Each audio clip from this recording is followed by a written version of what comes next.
Bismillah, alhamdulillah, wa salatu wa salamu ala rasulillah wa ala alihi wa sahbihi wa man wala.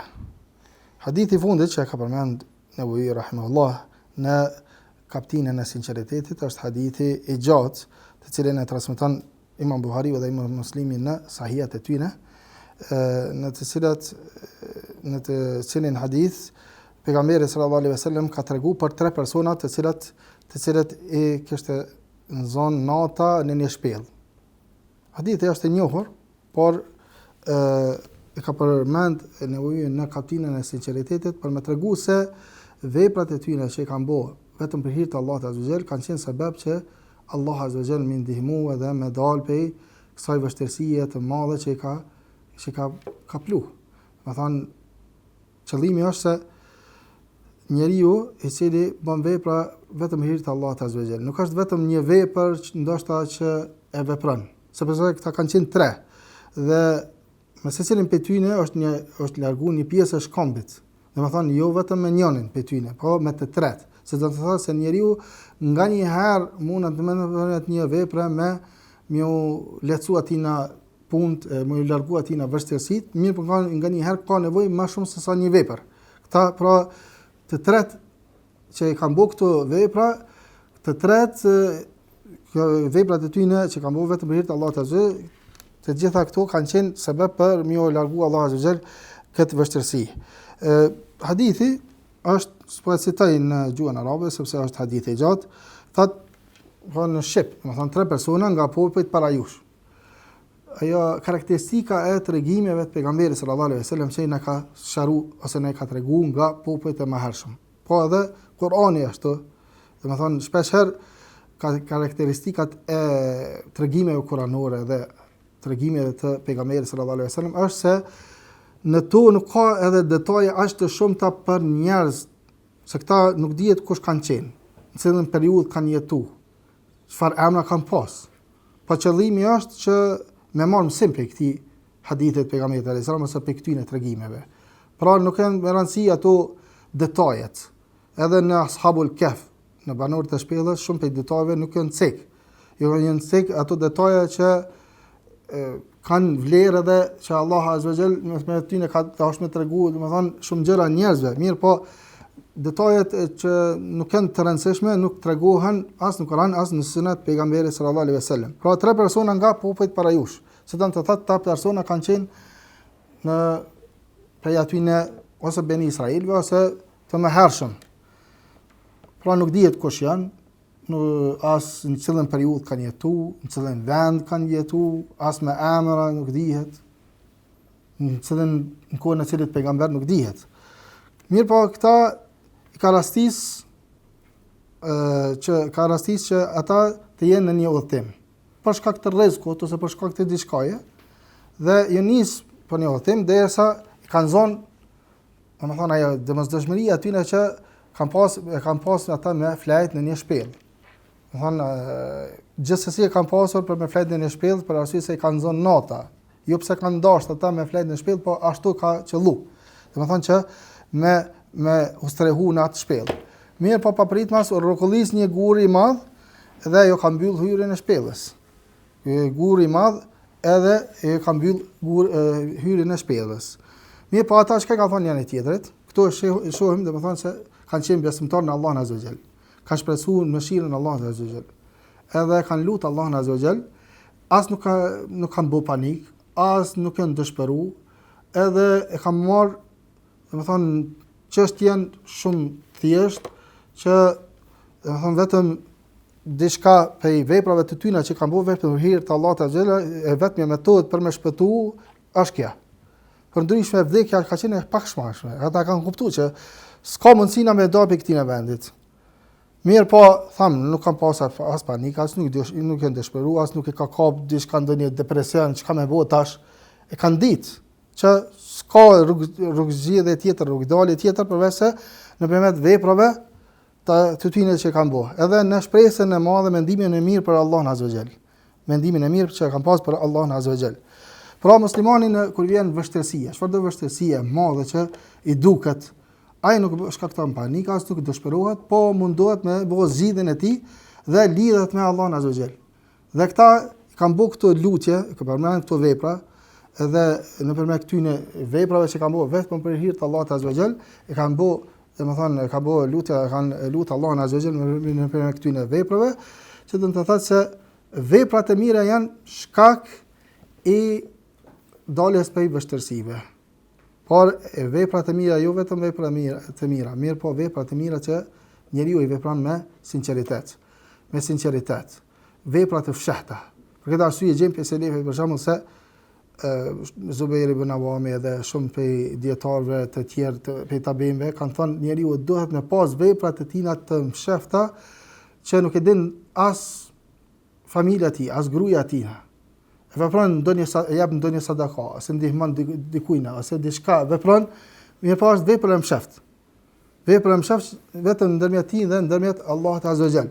Kjo është sebeb që ai ndoshta me përshku ata ndonjë fatkeqësinë të ndryshme, vështirësinë të ndryshme, kadere të ndryshme, mirë po Allahu Azza wa Jall përmes kësaj e shpëton këtë njeri. Bile Abdullah ibn Mubariku në një fjalë të tij përmend për Imam Malikun. Thotë nuk di diçka që Imam Maliku ka bërë edhe aq shumë vepra, për shembull për namazeve nafile, prej veprave të tjera që i ka bërë Imam Maliku. Nuk ka pas ndonjë vepër që më shqu edhe aq shumë ndaj të tjera, mirë po ajo e fshehtë gjendja e tina brendshme, diçka që mes tina mes Allahut Azza wa Jall, veprat e tina të brendshme, veprat e tina të fshehta e kanë bërë ata që më kanë i lartësuar edhe njerëzit me dashur edhe Allahu Azza wa Jall me ngrit. Edhe Allahu Azza wa Jall me ngrit. Pra veprat e mira që bën njeriu edhe veprat e tina të fshehta janë ato që e shpëtojnë për vështirësive. Prej vështirësive. Mirë po në këtë hadith pejgamberi sallallahu alaihi wasallam është edhe çështja e tawassulit. Edhe këtu ka çështja e karameteve të evlijave. Do thonë çështja e tawassulit është kur njeriu i lutet Allahut Azza wa Jall nëpërmjet veprave të tina të mira që ai ka bërë. Këta janë lut me këto vepra të mira. I pari është lut me respektimin e tina ndaj prindve. I dyti me atë, domethënë largimin e tina prej zinos. I treti që e ka përmbush amanetet dhe e ka dhënë hakun e punëtorit. Domethënë veprat që i bën njeriu për hir të Allahut Azza wa Jall mundet që nëpërmjet tyne me lut Allahun Azza wa Jall dhe kjo quhet tawassul, afrim tek Allahu Azza wa Jall përmes veprave të mira. Afrimin mundet me bë njeriu tek Allahu Azza wa Jall edhe përmes emrave dhe cilësive të Allahut Azza wa Jall. Sikurse kur vjen në ndonjë vështirësi edhe lut Allahun Azza wa Jall me emrat e tij apo me cilësitë të Allahut Azza wa Jall. Kjo është tawassul i ligjësuar. Mirë po këtu ka edhe ajo që quhet kerametet e evlijave, kur domethënë këta kanë qenë njerëz të mirë, të devotshëm, Allahu Azza wa Jall ja u ka mundsuar këtë çështje të jashtëzakonshme, me largu shkambin e madh, pa bë ndonjë vepër nga ana tyne, pa u mundu që ndonjë bagër ose me diçka tjetër ose me shty këtë shkamb. Po, domethënë kjo ka qenë keramet i Allahut Azza wa Jall për këta persona. Dhe kerametet e evlijave janë ato të cilat i beson ehli suneti dhe i beson që ka pasur në kohrat e mëhershme edhe në kohën e pejgamberit sallallahu alajhi wasallam do të vazhdojnë deri në ditën e Kiametit. Njëri i parë, domethënë i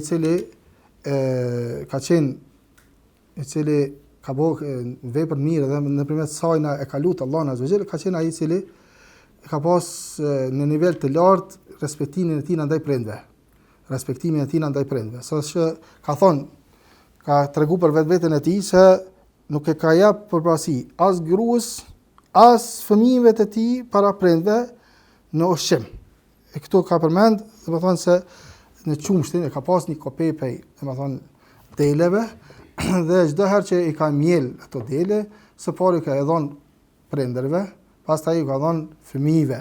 Edhe pse ata kanë qenë këto që përshkruhet në hadith pejgamberit sallallahu alajhi wasallam që kanë qenë të uritur, domethënë një herë që është vënu te ata pa dashje, domethënë është detyruar më vënu për arsye se kanë zonë rruga ashtu, është vënu dhe nuk ka mujt, ata kanë flajt më herët, prindërit e tij, fëmijët e tij kanë qenë të uritur edhe domethënë kanë çajt nga uria, mirë po ky i ka dhënë përparësi prindve.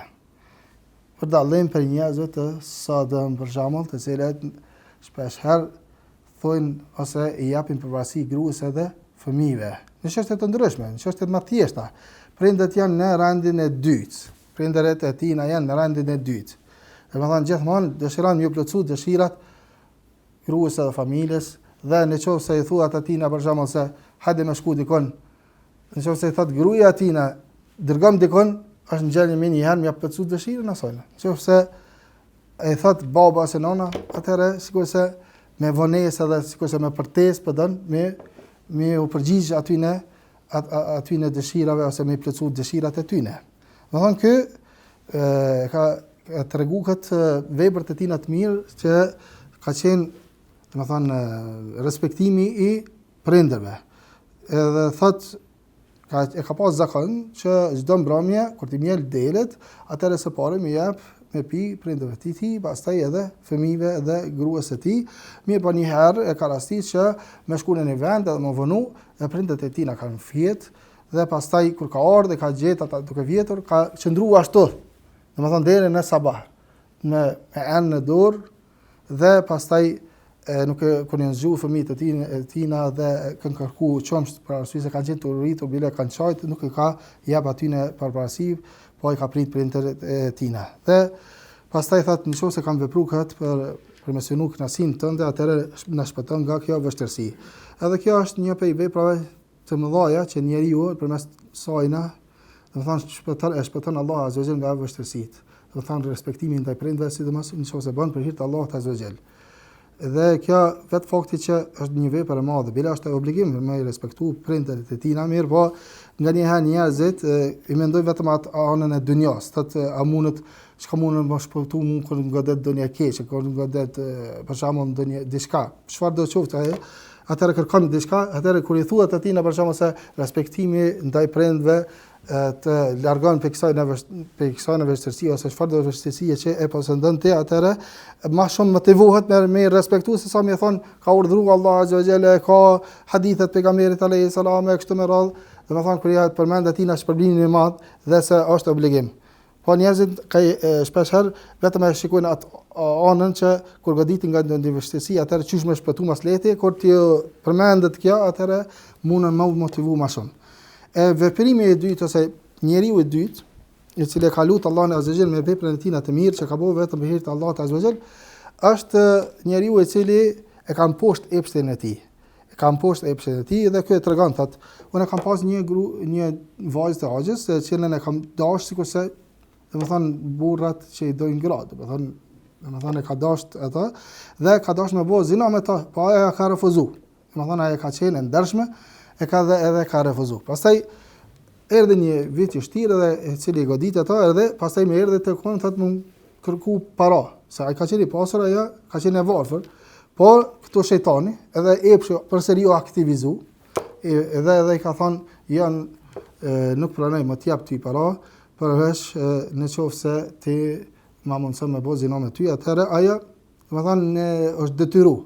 E thotë unë e dhash 120 dinar dhe kur ka qenë ofër me kry aktin, atëherë ai ka thonë friksoj Allahut azza wa jalla wala tafuddu al-khatama illa bihaqqihi, dhe thotë mos e prish domethënë vizhërim përveç se me të drejtë.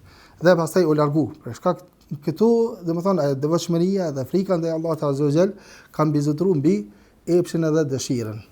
Epshin edhe dëshirën edhe thotë e largova edhe e dhash atë pasuninë e sajna që ja jap 120 dinar, tash 120 dinar të arit, ka është një pasuni e madhe, edhe se thotë ishte njeriu me i dashur për mua, por e kam bëu këta vetëm për hir tonë. Nëse e kam bëu këta për vetëm për hir tonë, atëherë na mundson me dal, thotë lëvizi shkambi, edhe na trasin para pak, lëvizi shkambi më po ju as sa me dal, sa më mundsu ty në me dal.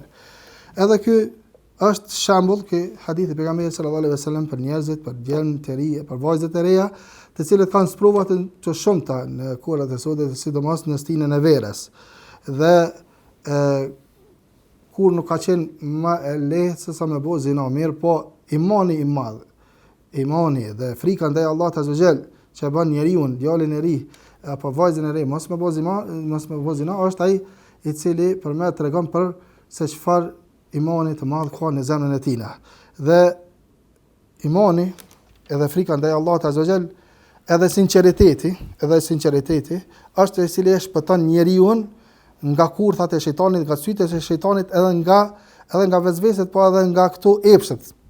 Se Allah Azza wa Jalla kur ka folur për Jusufin alayhis salam, kadhalika linasrif anhu as-su'a wal-fahsha innahu kana min ibadina al-mukhlasin. Ka thënë, kështu ne e larguam nga ai as-su, do të thonë të keqen, wal-fahsha, edhe zinon, innahu kana min ibadina al-mukhlasin, sepse ai ishte nga robërit tonë të sinqert. Do të thonë sinqeriteti i Jusufit alayhis salam ka bëu që Allah Azza wa Jall më largu edhe më pamundsu bërin e zinos. Prandaj ai i cili është i sinqert me Allahun Azza wa Jall, bëhet shkak sinqeriteti për më largu prej veprave të këqija, edhe prej zinos, edhe prej shikimit haram, edhe prej veprave të tjera të këqija, sidomos prej zinos. Njeriu i tretë është ai i cili ka treguar se ka pas punëtor, ka qenë i punëdhënës dhe ka pas shumë punëtor. Të gjithë i ka dhënë pagën përveç njëri të iku më herët se sa m'ia pagua pagën e tij. Edhe mirë po ai thot iku dhe unë kjo është për asana që quhet an-nushu lil muslim. Që njeriu, domethënë për nasihati që për këshillës, asaj çeltërsisë që ka për besimtarin, për vllahën e tij na musliman, është ky që ka vepruar. Ose ai tjetëri që njëri prej sahabive që kur ka ardhur një person edhe ka dashur i ka dërguar një shëptor të tina me ble një kali. Ai kalin kur e ka ble, ka qenë që ka pas çmimin 300 dirham. Mirë po, kur ja sjell, ky e vren që kali ka një çmim më të madh. Në këtë rast i thotë atina ktheu tek ai ose sill me ato dhe kur janë shku, pastaj i ka kallëzuar se ka thonë kali të vlen më shumë. Sa i thotë apo mashat për 400 dirham, thotë po, kjo derisa ka ardhur në 800 dirham. Kjo është ajo që është çeltërsia e nushu ose dinu nasiha. Dinu nasiha, edhe kjo pe çeltërsisë së tij ndaj besimtarëve të tjerë, ndaj këtina personit është se e ka investuar pasuninë e tina. E ka edhe pasunia e tina është shumë. Për dallim prej njerëzve të ndryshëm, për shembull më pakta që mundet me kon sot është me bën një farllaj tewili, një farllaj interpretimi për me hungër çfarë farë pasunie. Me thonë pa, jo se kjo është pasunia jame, kjo e ka pas kjo tash vetëm e meriton vetëm çaq sa e ka pasur rrogën. Mirë po kjo ka investuar pasuninë e tina sa që ka shumë e ka bëu deve kështu me radhë, pasuni e madhe. Edhe kur ardh ai mas një kohë me kërku pagën e tina, e ka tregu, kjo që është para te është e jotja. Ka investuar pasuninë e tina dhe është bërë pasuni e madhe. Dhe kur është bërë pasunia, thata e murt të tërën edhe nuk la kur gjë. Nëse ka bërë vetëm për hir tonin, në atëherë na mundson me dal pe kësaj shpellë dhe pastaj u largu guri dhe pastaj ata i ndal. Do të thonë njeriu i cili do të dëshiron me kon korrekt, sidomos me punëtorët, do të më marr shembull këtë person, sepse shumë prej punëdhënësave në një periudhë kohore, po ndoshta ka ju kam bozëllën disa prej punëtorëve. Ndoshta kur është vënu punëtori, ju ka marrë prej parave të tyre, për shembull nëse është vënu vetëm 5 minuta, 10 euro, 20 euro. Mirë po ka detyruar edhe shpeshherë me punu jashtë orarit që e ka pas. Mas 8 orë, ndoshta e ka detyruar me punu 8 orë, 10 orë, 11 orë, dhe pastaj atë pjesën tjetër nuk e ka paguar. Domethënë ka bëu një farllaj zullumi i ka bëu punëtorit. Pejgamberi sallallahu alaihi wasallam ka treguar për hakun e punëtorit, se do të më dhon hakun e tij na para se më tha djersa e tij. Është një hadith që është përfolur mirë, po disa dietarëve konsiderojnë si hadith hasan. Po sidoqoftë, domethënë haku i punëtorit është i madh dhe ndoshta nganjëherë disa çështje që ndodhen që njerëzit në kohën e sotit mas një periudhe pa kanë vështirësi me gjetë punëtor korrekt. Apo detyrohen me sjell punëtor të tjerë është pikërisht kjo se ju kanë bërë dikujt zullum pe punëtorëve të mëhershëm, Allah Azza wa Jalla ndoshta i kanë dëshkuar dhe nuk mundën me gjetë punëtor. Jo për këtë, ne as po flasim për këtë.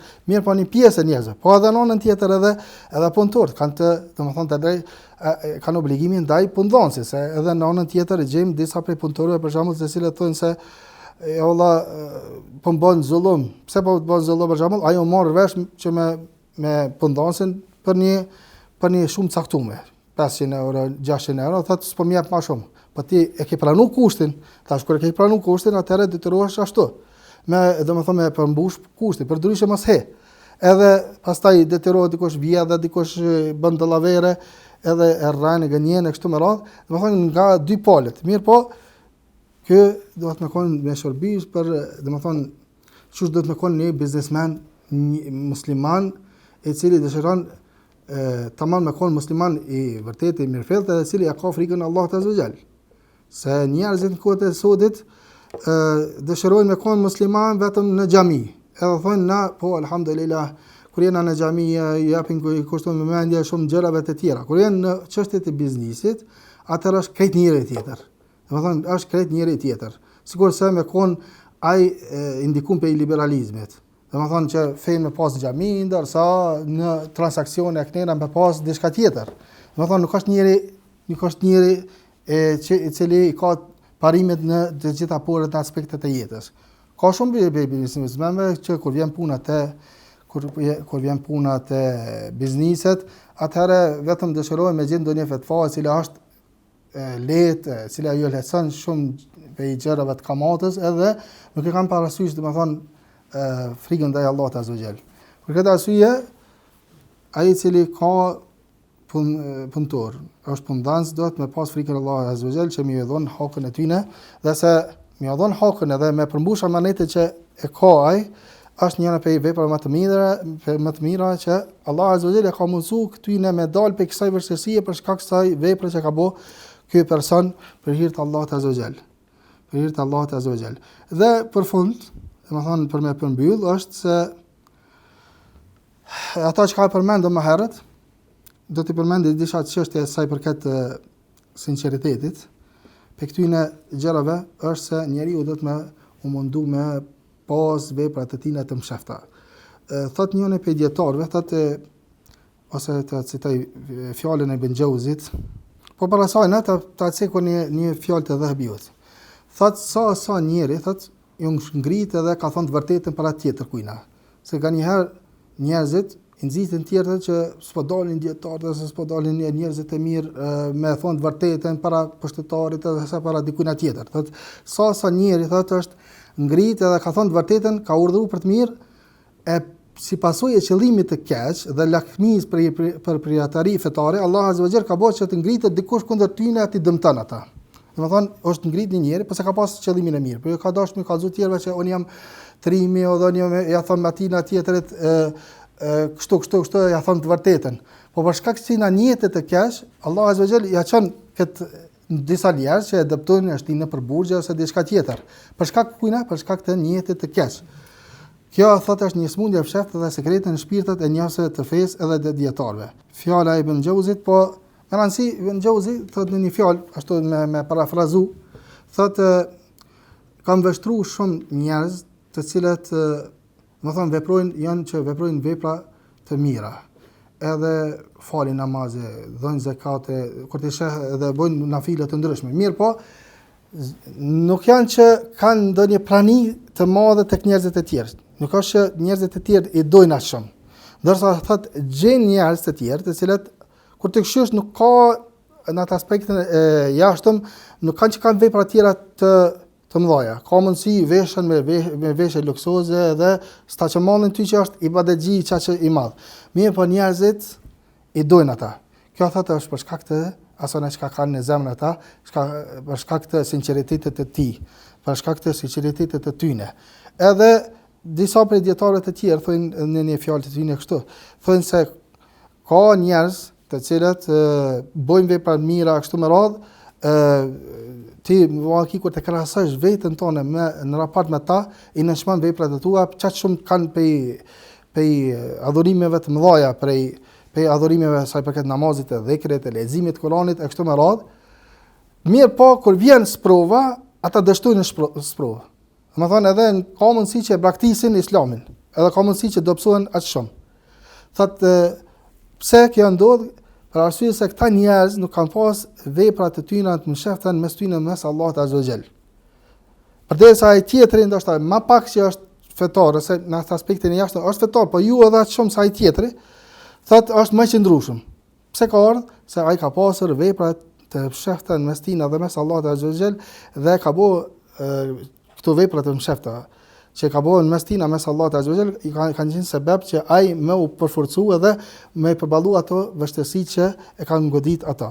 Për këtë arsye njeriu duhet të mundu vazhdimisht që me këshyr vetën e tina dhe me zbulu a është i sinqert në raport me Allahun azza wa jall apo jo. Dhe që ka thonë disa prej dietarëve të mëdhenj, do thonë marraj nuk ka pa diçka më të vështirë për veten time se sa sinqeriteti. Do thonë edhe është mundu vazhdimisht me korrigju veten e tina dhe me qenë më i sinqert. Edhe pse sinqeriteti ose syfasia është ajo e cila njeriu i vjen në forma të ndryshme.